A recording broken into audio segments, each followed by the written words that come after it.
Osjećaj da sam prvi put došla spasti sam sebe. Kao neki putokaz za dalje, da pronađemo sebe jer se izgubimo.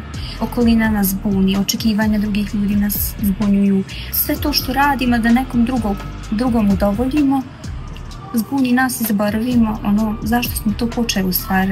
Dobro doći, poslušati ove neke smjernice i da nam ovako zakočimo sam sebe u životu, kažemo ok, ovdje sad ima za popravljati. Mislila sam da sam došla sa jednim problemom, ali sam shvatila da je problem totalno nečem drugom i da to trebam prvo riješiti jer će mi kad tad stvoriti probleme u svim drugim sferama. I mislim da je svakom potrebno, svako ko se malo izgubio, da li je to privatno, poslovno, nije važno, treba da dođe, da opet pronađe sebe.